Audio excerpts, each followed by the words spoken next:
PR is not just about visibility, it's about trust, reputation, and staying known to the people who are ultimately going to be buying your services. Therefore, it actually helps to build your revenue and your market share.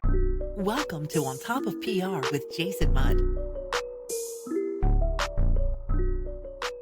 Hello and welcome to On Top of PR. I'm your host, Jason Mudd with Axia Public Relations. Today, I'm joined by my friend and longtime client, Heidi Howell. Heidi is a marketing executive who leads efforts to transform marketing into revenue-driving function with healthcare staffing and HR tech. She partners with executive teams to align marketing, sales, and operations through scalable systems, data-driven strategy, and growth-focused demand generation. Today, we're talking about why PR is the last budget line you should cut. Heidi, welcome to On Top of PR.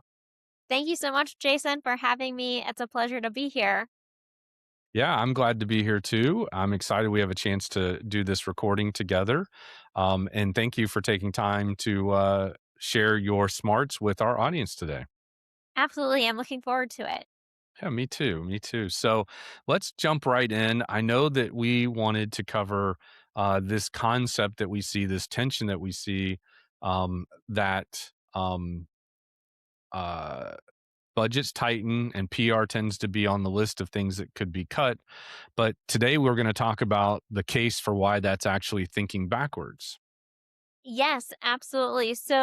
When companies experience changes, whether that's within their market or their internal structure, and they have to make the tough budgetary decisions, marketing and PR are the first lines to get cut from that budget. And it's unfortunate, and I don't speak only because that's my profession, but I've seen what can happen and the adverse effects of doing that. So normally, PR, for example, and marketing, they're seen as awareness functions. They build brand awareness, right? How is that going to help us grow our company revenue, our market share? It's not, right? It's just we're building awareness. It's not a good use of our time or money. So let's cut it. However, where executives fall short are they are short sighted and they aren't thinking through this problem clearly.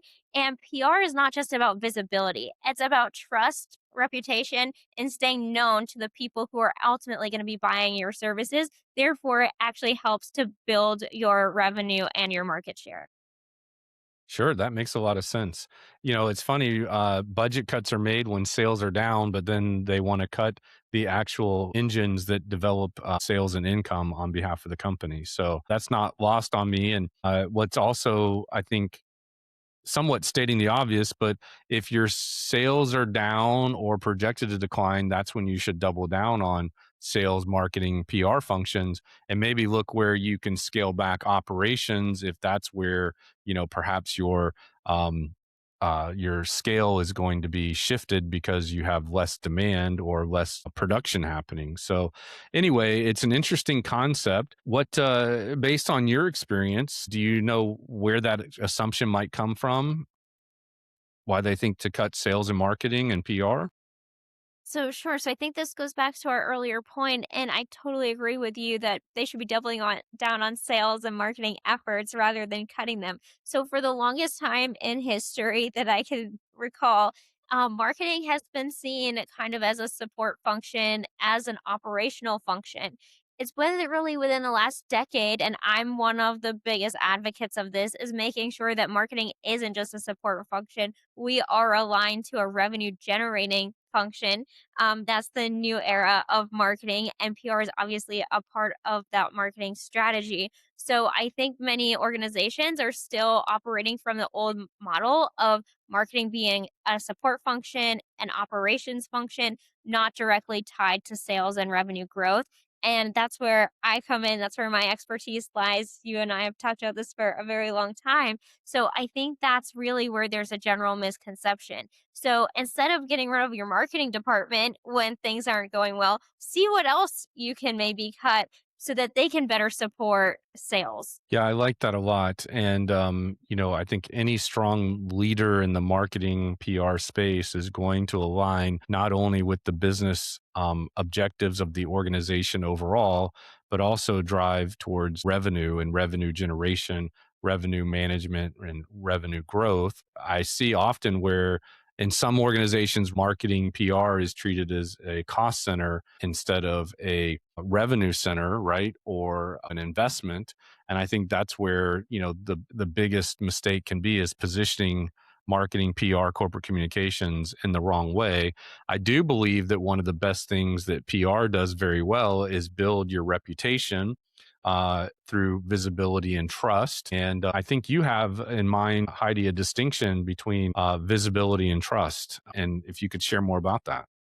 Sure. So I would like to talk first about reputation and how that directly impacts recruiting outcomes. So we mentioned that I'm an expert in the workforce solutions industry, have been doing this for well over a decade, now closer to two.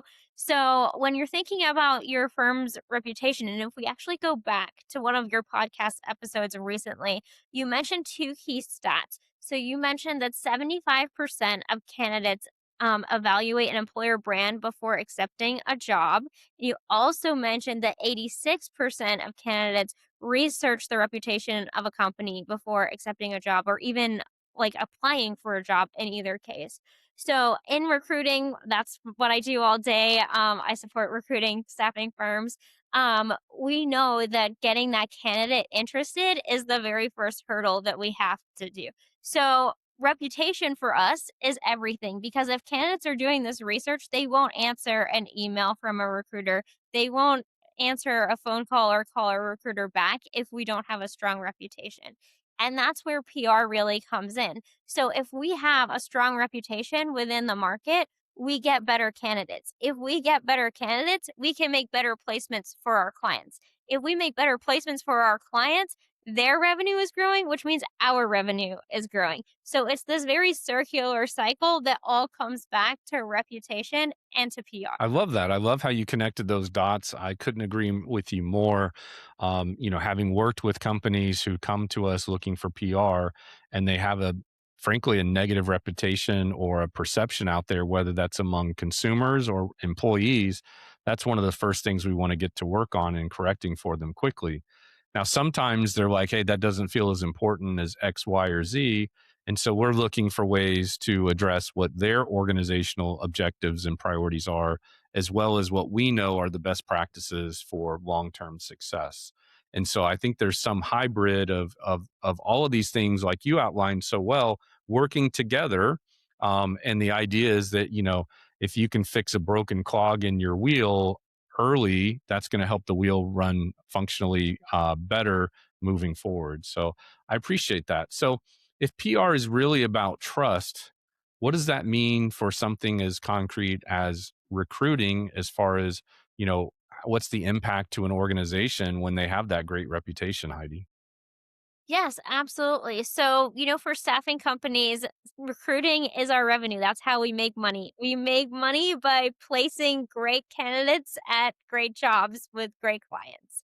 So, obviously, if we have a strong reputation within the market and our reputation is stronger than that of our competitors, we can attract the stronger talent. So, even if you're not a staffing firm and you sell goods and services or something else, if you have a reputation that's stronger than your competitors, then you too can attract the customers that you want and take away that market share. So I think it's really important for every brand to have a strong reputation and to be proactive about it and not wait for some PR crisis to happen or wait for the negative reviews to pile up. You really need to be ahead of it and really focus on building your company's reputation because that is what is going to keep you in the market. Even if there's a change in the market and the market heads into a decline, you're still front and center in everyone's mind and you build that trust and authority. Yeah, I love that. I think that's a really good idea. And so let's think about this for a minute. So if, we've seen firsthand that applicant quality isn't always a recruiting problem, sometimes it's also a reputation problem. Mhm. So and as I've cited, 75 to 80% of candidates evaluate an employer brand before they even apply. So what does that mean for where PR sits in the hiring funnel? Does that mean that And ultimately, who's accountable for that? I bet HR thinks it's marketing, marketing thinks it's HR. Meanwhile, perhaps nobody really owns the idea of building a great employer brand. Where do you see that falling among your corporation and your clients that you work with?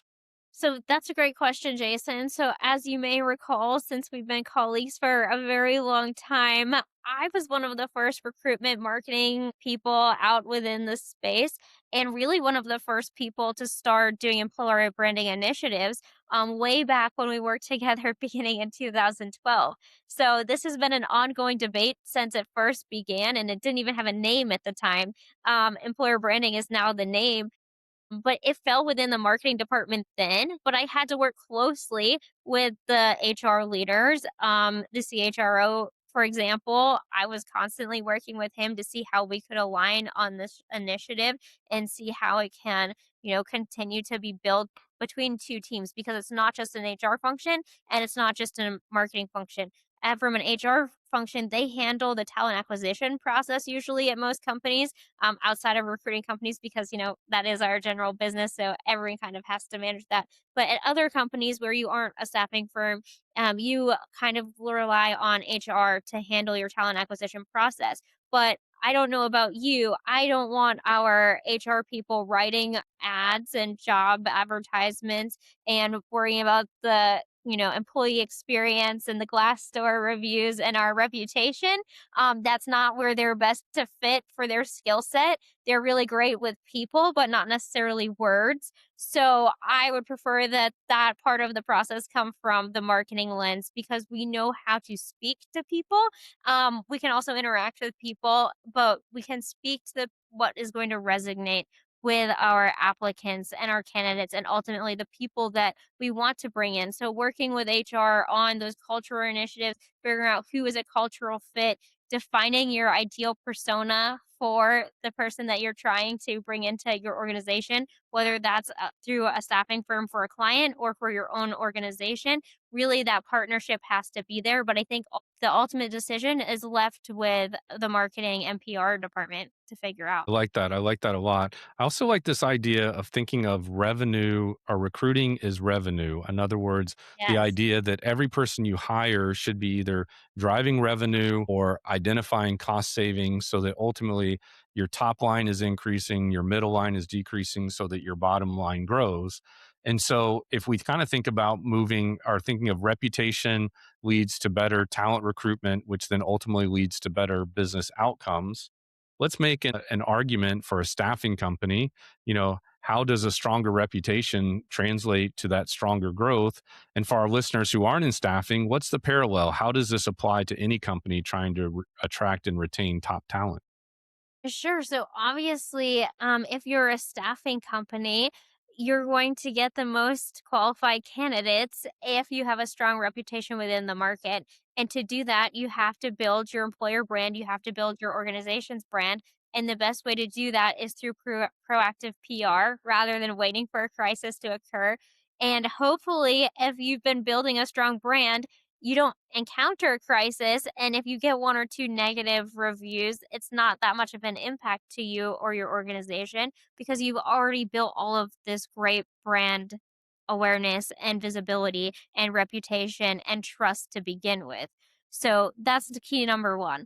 Number two, if you have a stronger brand than your competitors, then your talent pool is going to be stronger. When you think about yourself as a consumer, would you rather work with a company that you've heard about or from recently in the news, on a podcast, or you've seen them online noted in an industry publication, and you're like, oh, this company must be doing really well.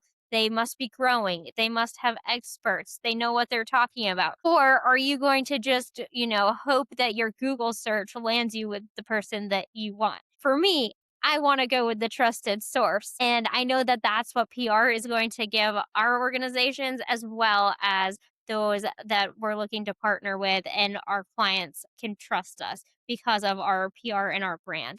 I hope they're not relying on Google search. Right, right. Okay, so I like this. So reputation drives recruiting, recruiting drives implementation, but there's another audience PR is quietly influencing, Mhm. clients and customers.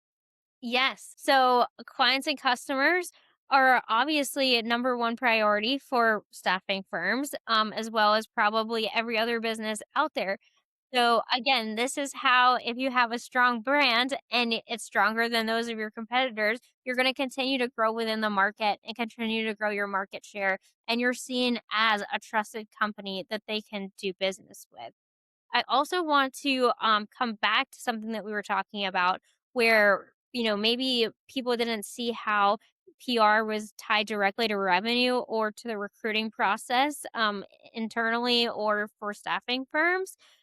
When you start to see your change in candidates and you're starting to identify the data and you're like, oh, we need to cut PR, we're making budgetary cuts. But we need to still hire some people and you're starting to see, well, we're not getting quality applicants. Well, why? So you start digging into the numbers and you're like, well, why is the applicant quality changing? Why is our offer acceptance rate going down? Are recruiters just not working as hard? Are they not as productive? Are the inbound opportunities not coming in? Are sales making conversions harder? Like, what's going on? The problem probably isn't necessarily directly a recruiting. It's actually probably we have a PR problem because we're not doing all these PR things that we were doing to raise our brand visibility. So now we're not attracting those people because we're not being noticed as evidently or as highly within the market as we were before. I agree. I think what you're describing is the scenario that in down markets, buyers get cautious. And so, therefore, what happens to the companies that go quiet, right? They stop doing PR. That gets them off kind of a mental short list that the buyers maintain of who they want to work with. And as you go quiet, they start to think of you less and less, or you start to occupy less and less mind share. And so, how does PR keep a company on that short list without being in front of that buyer on a regular basis? Heidi, do you have any idea, or are they just kind of setting themselves up for failure? Right. So I think that being on that short list is of high importance if you want to continue to grow your business and grow your market share. So PR really is a function that's built to protect and build trust within your audiences that you're trying to attract, if that's candidates, clients, or prospects, and even employees or future buyers. So when companies cut PR, they're cutting the very thing that keeps them visible and on top of the talent pipeline, the shareholder thoughts, the customer generation. Like when that gets cut, all of that goes away. Yeah. So their visibility decreases when it comes to, being in front of buyers or decision makers or staying top of mind with them. And I imagine that's especially true in staffing, specifically healthcare staffing. I know it's true in PR, right? A client might not need anything for months. And in the meantime, right, what are they noticing or not noticing about your brand? Are you getting, my goal as a PR firm is I want it to be that when somebody thinks about PR, they think of Axia, they think of Jason Mudd, they think of On Top of PR as a way of, staying in front of them and staying top of mind so that when they have a need, we're on that short list or we're the I've got to get Axia on the phone, right? Or they tell their assistant, get me Axia, get me an appointment with Axia because most buyers research show really don't know more than a handful of competitors or maybe even three companies that can offer the service that they're looking for. Sometimes it's only the name of the incumbent provider that they're currently working with. And so as marketers, we need to understand the importance of, making sure that we show up well as a second choice, as a backup option, as the go-to option when the time is right. So these clients might not need anything for months, but that doesn't mean that you cut back. It means you've got to double up and stay in front of them. What steps do you feel like, your organization you recommend or you prescribe to the organizations you work with when as they go perhaps months without a potential client or buyer having a need, but you still want to stay in front of them, Heidi? Yes, absolutely. So you have your traditional marketing methods that I'm sure many companies are using. So whether that's nurture campaigns, direct outreach from your marketing or your sales team, obviously those things should continue. but you also need to continue to invest in PR. So make sure that your leadership is being quoted in publications. Make sure they're being visible on podcasts and other media sources because you want to be that company that people think of. And if they don't see your name out there in the market when they're doing their research and you're not coming up on Google, because Google's AI now, they're picking the most recent and most relevant things that have happened within the news. So you want to make sure that your company is listed in that AI search. And the best way to do that is to just be visible and continue to build your brand and the brand of your leaders within it. Got it. Yeah, that's really smart. I like that. So let's talk about why the question shouldn't be, should we cut PR? Instead, let's talk about what it looks like when a company finally makes the connection, when leadership starts to see PR as a revenue function instead of a cost center. And then I'd love to transition into, you've identified a series of set questions leaders should ask before cutting PR. Love to hear kind of your top two or three of those that you recommend. But let's start first with this idea of what does it look like when a company finally makes the connection and leadership understands that PR is a revenue function instead of a cost center. Sure. So when, executives start making these cuts, and the example that I used a little bit earlier was about applicants and is applicant quality declining? Are we getting the applicants that we used to? Are we getting the conversions from applicants to placements? And if not, why? And when they figure out that it's because our employer brand has suffered because of the PR cuts, our reputation is going down because we're not seen as highly regarded in the market, not maybe because we aren't, but because we aren't making ourselves be known is the biggest problem. So make sure that you're staying known, making sure that you're staying top of mind. And once the executive leaders start to see how all of these things tie together and ultimately lead to revenue growth, I think they'll understand the importance of PR. Yeah, I like that a lot. So going back here to you brought to the table a couple of ideas of questions leaders should ask themselves before they decide to cut PR. Kind of what are two or three of those high level thoughts that you have, Heidi? Yeah, sure. So I think that they need to see what role is the reputation our company is playing. Is that, playing a significant role in the customers we're trying to attract? Or, why aren't we getting these customers if that is a problem? So if they're saying, oh, we aren't getting the customers that we used to get, well, why?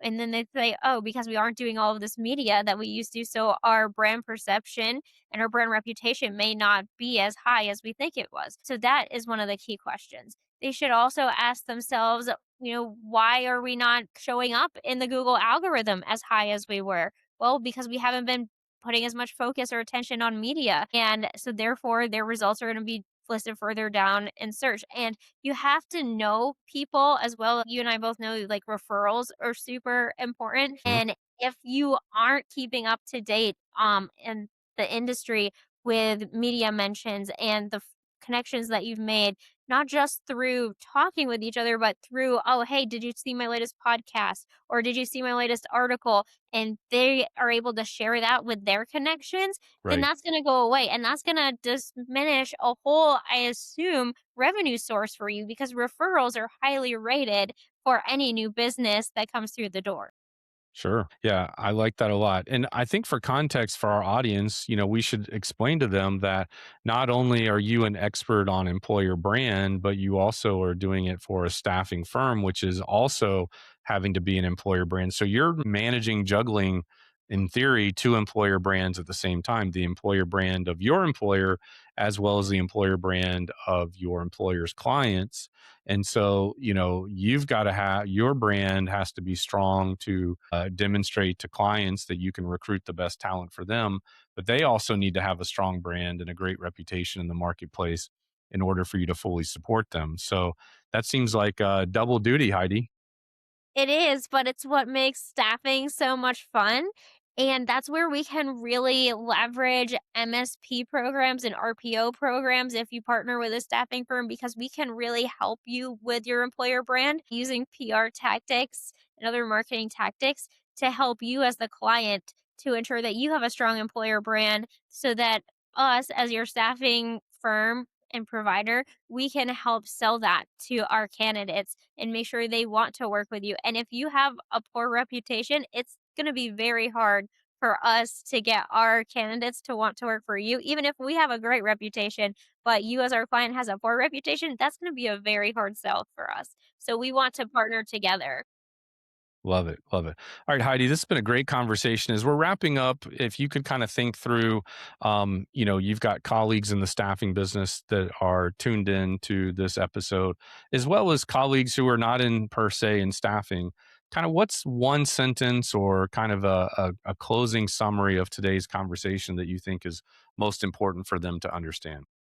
Sure. So if I had to take everything that we've talked about today and distill it into something really short, I would say when budgets are being cut, trust becomes more valuable, not less. And the way to build trust the fastest and the most long lasting is through PR. Okay, love that. That sounds great. Okay, so real quick before we wrap up, I want to take a moment and tell our audience as a thank you, we run a monthly drawing. It includes podcast swag and a special occasional gift from me. Here's how you enter. Go to ratethispodcast.com/ on top of PR. Once you do that, screenshot your review and send it to podcast at axiapr.com. And from there, we will enter you into a drawing. But we need to know who you are because we don't know who Jaybird in Toronto 69 is, but we sure want to make sure we send them a thank you for their review, should they be the ones that we draw. Once you enter, you stay in the drawing until you win. Each one review goes a long way, and you'll continue to be in the drawing until you win. It only takes about 2 minutes. And then once you're entered, your name could probably be the next one that we call out. So thank you for taking a moment helping us do that by visiting ratethispodcast.com/ on top of PR. So, Heidi, thanks again for joining in. For our audience, I just want to say in a down economy, trust becomes more valuable, not less. PR is one of the few functions built specifically to protect it. If you found this episode valuable, please share it with a friend. And what we'll do is we'll also make some related episodes we've had in the past about down economies and why you shouldn't cut your PR marketing investment. And we'll make those available in our episode notes at ontopofpr.com/Heidi-Howell. That's HEIDI-HOWELL. That's ontopofpr.com/Heidi-Howell. Heidi, thank you so much for participating in our episode today. And as always, if there's ever anything I can do for you, please let me know. Thank you so much, Jason. It was great to speak with you. Yeah, I was really glad to have you. Glad we finally got this done and look forward to having you back soon. Thanks, Jason. Yeah, thank you. If you found this episode valuable, do me a favor and share it with a friend or colleague who you think would benefit from it. But overall, if you found On Top of PR useful, leaving an online review is one of the simplest ways to support our show. And reviews help more people discover us, which helps us grow and ultimately helps us bring you great guests like Heidi to the show.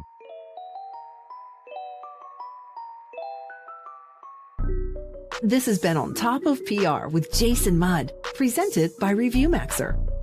Be sure to subscribe so you don't miss an episode, and check out past shows at ontopofpr.com.